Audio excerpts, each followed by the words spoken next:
Bonjour, Geneviève est avec vous. Aujourd'hui, je vous lis le livre Vive les pommes.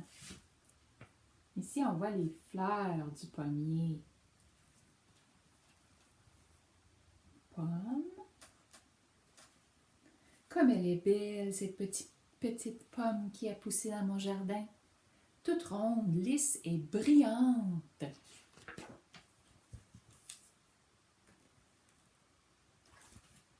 Parfois, les pommes sont rouges, parfois jaunes ou vertes, ou bien encore tout à la fois.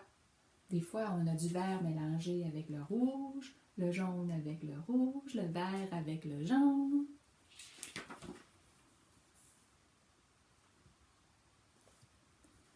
Qu'elles soient acides ou bien sucrées, elles sont toujours gorgées de vitamines et délicieuses à croquer, ou même à picorer. Les oiseaux, ça picore.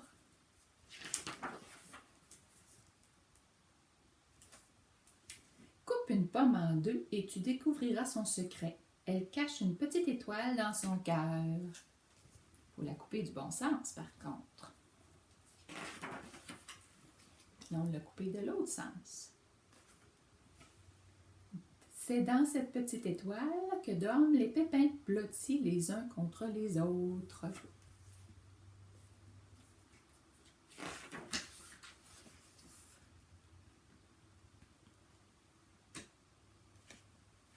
Si tu plantes l'un de ces pépins, ils se réveillent et se mettent à germer.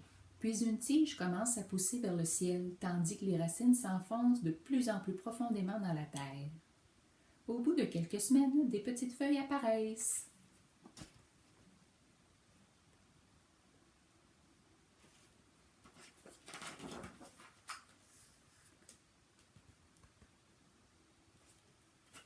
Quelques années plus tard, le minuscule pépin s'est transformé en un bel arbuste qui porte ses premières pommes.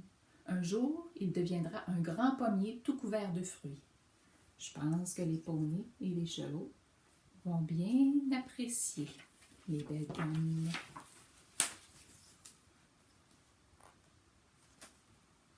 Ma petite pomme aussi a grandi sur l'un de ces arbres.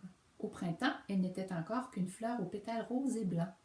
Les abeilles sont alors venues y butiner, déposant le pollen de corolle en corolle.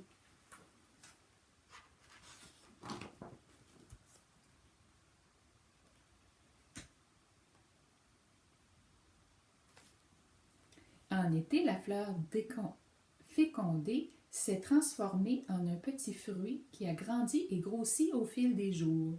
La terre la nourrit, l'eau de pluie arrosée et les chauds rayons du soleil l'ont rendu juteux et sucré à souhait. Car il y a un papillon ici.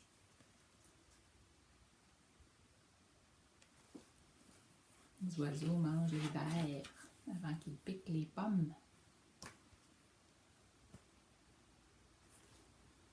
Maintenant que l'automne est arrivé, toutes les pommes sont rondes et bien mûres aux branches noueuses de l'arbre. Et oui, l'automne est arrivé maintenant. Il va falloir commencer. Quelle joie d'accueillir une à une, puis de les croquer à pleines dents. Je pense qu'on n'est pas les seuls qui aiment les pommes. Les écureuils, les oiseaux, les insectes.